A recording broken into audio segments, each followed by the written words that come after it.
levar João, também chamado Marcos, mas Paulo não achava prudente levá-lo, pois ele, abandonando-os na Panfilha, não permanecera com eles no trabalho. Tiveram um desentendimento tão sério que se separaram. Barnabé, levando consigo Marcos, navegou para Chipre. Mas Paulo escolheu Silas e partiu, encomendado pelos irmãos à graça do Senhor. Passou então pela Síria e Cilícia, fortalecendo as igrejas. Chegou a Derbe, depois a Listra, onde vivia um discípulo chamado Timóteo, cuja mãe era uma judia convertida e cujo pai era grego. Os irmãos de Listra e Icônio davam bom testemunho dele. Paulo, querendo levá-lo na viagem, circuncidou-o por causa dos judeus que viviam naquela região, pois todos sabiam que seu pai era grego.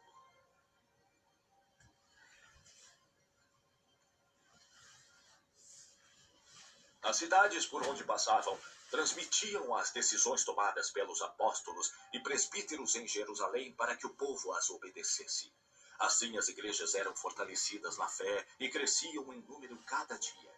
Paulo e seus companheiros viajaram pela região da Frígia e da Galácia, tendo sido impedidos pelo Espírito Santo de pregar a palavra na província da Ásia.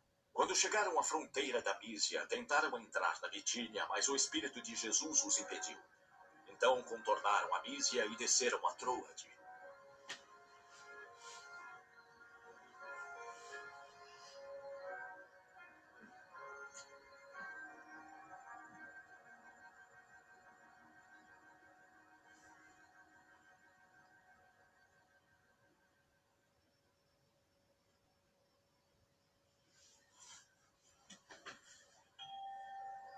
Durante a noite, Paulo teve uma visão onde um homem da Macedônia estava em pé e lhe suplicava: venha para a Macedônia e ajude-nos.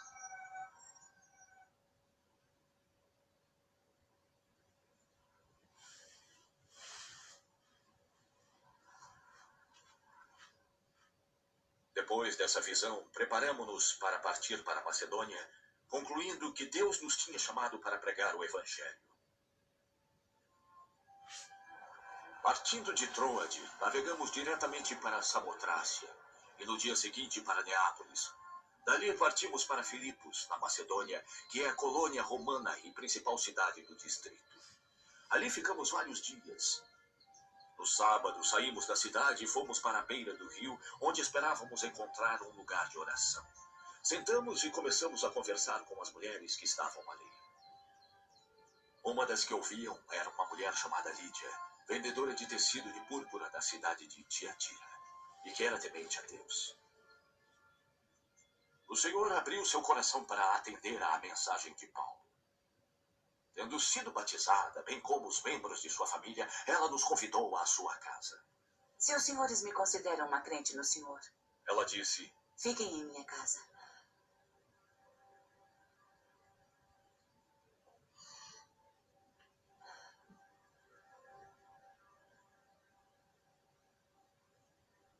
Certo dia, indo nós para um lugar de oração, encontramos uma escrava que tinha um espírito que predizia o futuro. Ela ganhava muito dinheiro para os seus senhores com adivinhações. Essa moça seguia a Paulo e a nós, gritando: estes homens são servos do Deus Altíssimo, eles anunciam o caminho da salvação! Ela continuou fazendo isso por muitos dias. Finalmente, Paulo ficou tão indignado que se voltou e disse ao espírito: em nome de Jesus Cristo, eu lhe ordeno que saia dela. No mesmo instante, o espírito a deixou.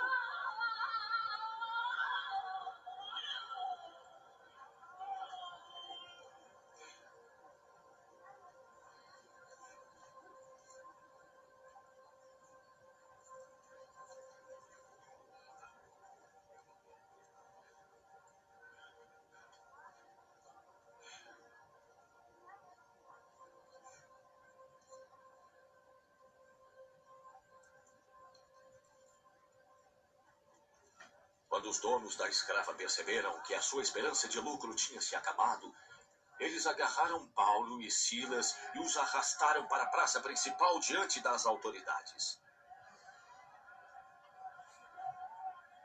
E levando-os aos magistrados, disseram: Esses homens são judeus e estão perturbando a nossa cidade, semeando costumes que a nós, romanos, não é lícito aceitar nem praticar. A multidão ajuntou-se contra Paulo e Silas. E os magistrados ordenaram que se lhes despissem e fossem açoitados.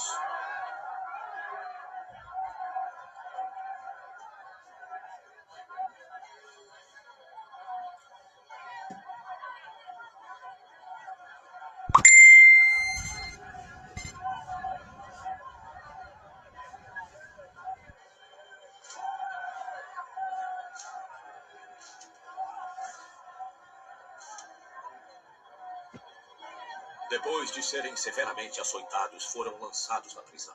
O carcereiro recebeu ordens para vigiá-los com cuidado. Tais ordens, ele os lançou no cárcere interior e lhes prendeu os pés no tronco.